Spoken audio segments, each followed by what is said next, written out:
guys, today we are going to watch the most secret US mission ever, the Acid Gambit, and this mission was done in Panama. So we watched the video of Venezuela and somebody told us that the Delta Force has already done one mission that was very epic and you need to watch it, and it was done in Panama.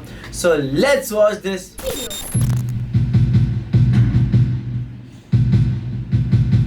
Between late December 1989 and late January 1990, the United States launched Operation Just Cause to invade Panama and oust the formerly CIA-supported military dictator Manuel Noriega. As the sun rose on December 20th, multiple U.S. Special Operations units initiated strategic attacks throughout the country against Panama's defense forces and Noriega's personal property. A particular priority was the retrieval of a man codenamed Precious Cargo. Precious This Cargo. would be the task of America's Delta Force in a mission known as Operation Acid Gambit. A very thriller mission. So you need to take a man out and you need to kill another man, I think so. God Precious knows. Cargo. I like the code name.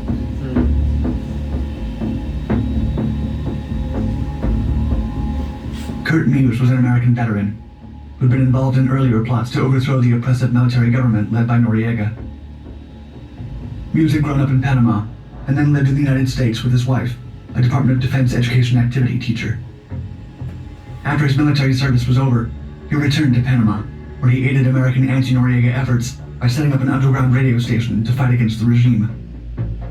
However, a Panamanian news organization discovered that he was working for the CIA, and the Panamanian government arrested him. Was arrested. He was sent to Cárcel Modelo, an infamous prison used by the regime to house political adversaries and plenty of innocent people. Among Panamanians, it was known as Crime University, since most inmates would become worse criminals once their sentence was over. Oh, The prison was built for 250 people. It was expanded to house You graduate and you become a better criminal. Oh my god.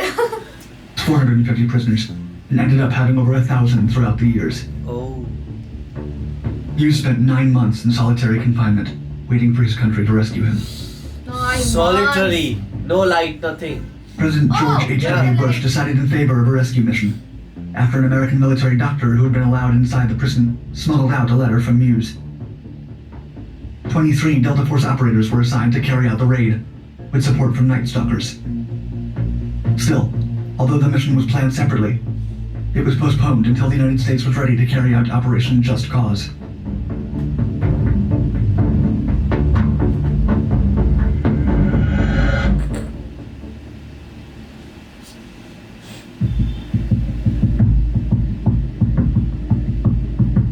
Most of the preparations and rehearsals were conducted in the spring of 1988, without consideration for the rescue mission.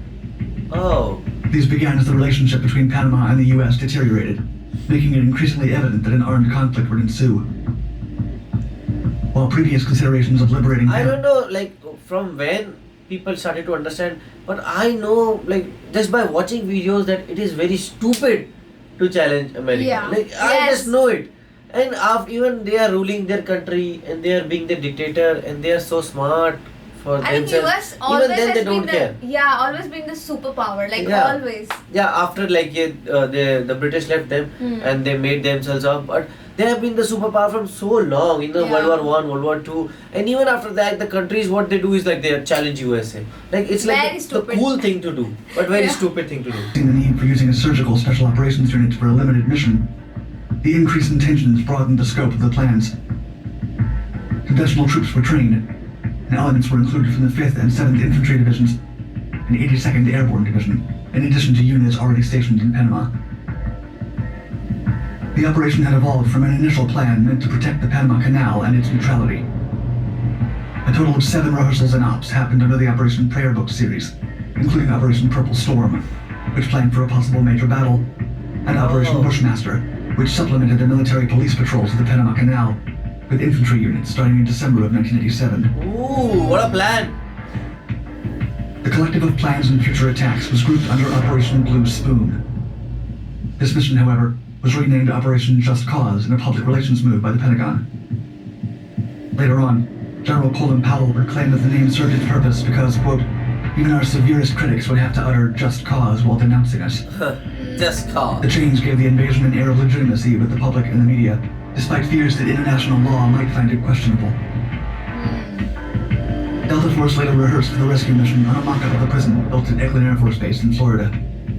It was mapped out after notes supplied by the American doctor who had treated Muse. Wow. That doctor was not a doctor. 23 Delta Force operators aboard Was 4 spy. MH-6 Little Bird helicopters arrived in Panama, flying towards the overcrowded prison. Oh, this is their way to enter. Yeah. The coolest way. Justifications.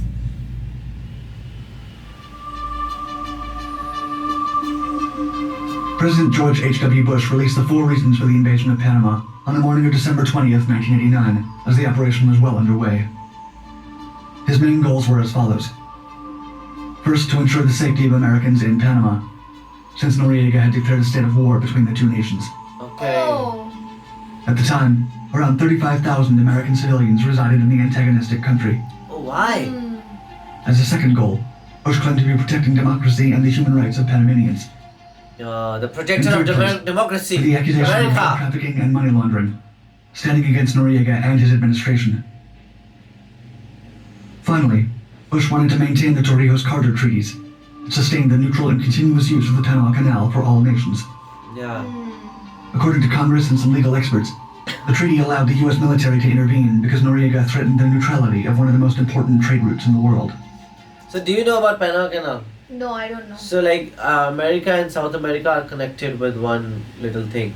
That the They're canal. connected with the land only. Land. So there was a canal built in between. Okay. Otherwise, if there was no canal, then you would have to go below the South America and then only you can go to the other side of America. Oh. So it is too So long. because of the Or even if you canal. go up, then there is above Canada and Alaska and then you go to that That's side. a long route. Yeah, so due to which, so that Panama Canal is very important. It just gives them a direct route and they can go there.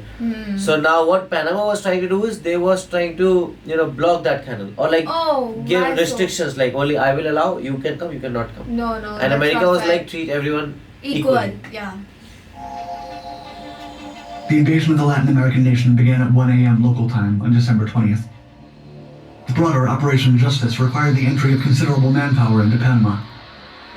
Over 27,685 troops arrived on site throughout the day and following weeks, along with more than 300 troops? military planes. The 317th Tactical Airlift Wing transported many of the soldiers aboard C-130 Hercules aircraft.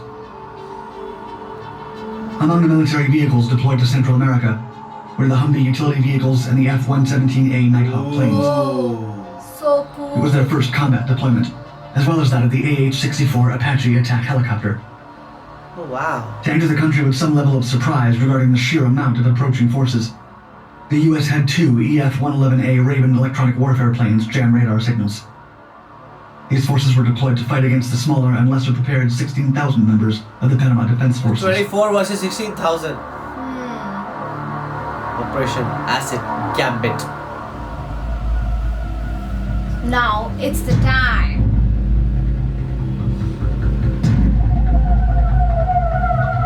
The MH-6 helicopters of the 168th Special Operations Aviation Regiment landed with the Delta Force on the roof of the Carcel Modelo on December 20th, 1989, to free the American hostage.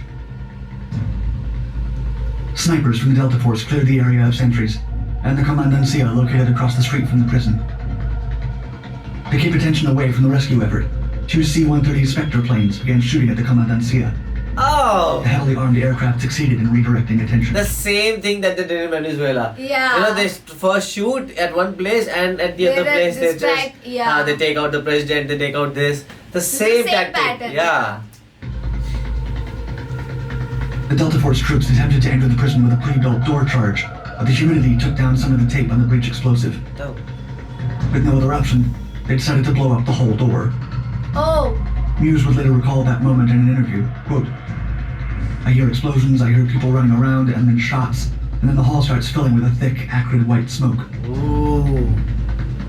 One of the Delta operators climbed in through a window outside of the captive cell to shoot the guard who was in charge of eliminating Muse should a rescue effort happen. The rest of the crew entered the prison complex quickly Oh, to so find there their was a target. person standing with Muse that whenever a rescue happens, he will kill Muse. Yeah, so they are just trying to Kill that guy person. fast. Yeah. So Smart. stick. The cell door was shot at twice, but the lock was thick and unyielding. After a small detonation, the cell was opened, and Muse was free. Oh, wow. Nice. Once the jail cell was open, Muse has stated that one of his rescuers told him, quote, "Muse, we're gonna take you home." He'd spent 9 months in captivity. Oh. Feeling bad His for that liberators greeted him with a ballistic helmet, goggles, and a body armor suit. Kurt Muse was taken up to the roof so he could be flown to a U.S. base on one of the MH-6 helicopters. The rescued hostage and several of the Delta Force members got on one of the helicopters, which was subsequently shot at by the Panamanian Defense Forces. Oh, they shot at it. Due to the heavy gunfire, the Little Bird helicopter lost altitude and ended up on the ground. Oh. Did they die? The pilot managed to start it back up, only to receive more gunfire. 5 of the Delta Force operators were injured during the crash. It became evident the extensive damage from the attacks would not allow them to safely take off. Yeah. The team and the prisoner took cover in a nearby building and set up a security perimeter. For a couple of seconds, it seemed like Muse would not get his long-awaited freedom. Oh. Then a ground vehicle from the 5th Infantry Division drove by. The Delta members signaled to the gunships flying above with an infrared strobe light. The armored personnel carrier was directed to recover the team and the former hostage. Muse would recall that the 6-minute rescue effort felt much longer at the time, stating, quote, "My rescue seemed like it took 15, 20, 30 minutes." Of course, because his The occasion plane marked the first crashed, successful and hostage then everything rescue by happened. Delta Force. Wow. Delta Very Force. powerful.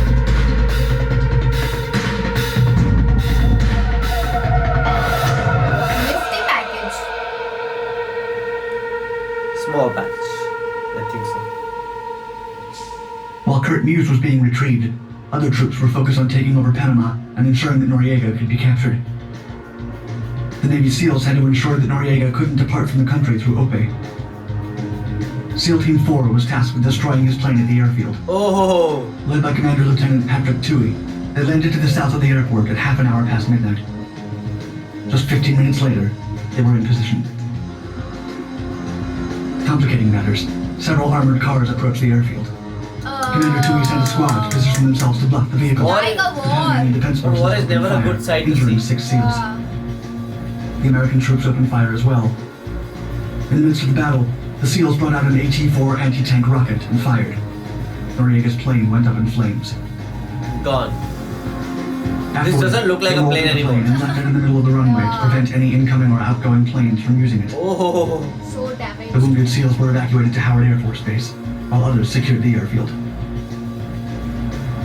At the same time this battle was developing, a team of 4 SEALs with a rebreather system swam towards Noriega's gunboat. Rebreather? They'd been dropped off by a Zodiac inflatable boat in a mangrove tree grove. Thanks to the rebreather systems, they produced no bubbles and were able to move unnoticed. Oh, wow. No bubbles. They set up explosives under the Presidente Porras gunboat. Desperate, Panamanian troops shot at the water and even dropped grenades while the SEAL team hid under the pier. The Oh. Presidente Porras was destroyed. Oh. On their way back, they heard a massive ship sailing close by and opted to swim deeper. They descended to 40 feet under the surface, incredibly dangerous considering their 40 breathing feet. system. That is Still, very none of them dangerous. suffered any consequences from the depth, and were able to return to Rodman Naval Base. Wow. In total, the mission wounded 9 SEALs and lost 4. Oh. Operation Just Cause continued throughout the following months, as the U.S. targeted mostly military units.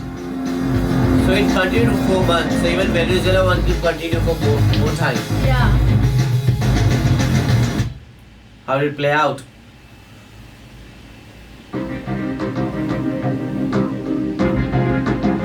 Kurt Muse published his account of the invasion and overthrow of Noriega in 2006, with the title 6 Minutes to Freedom.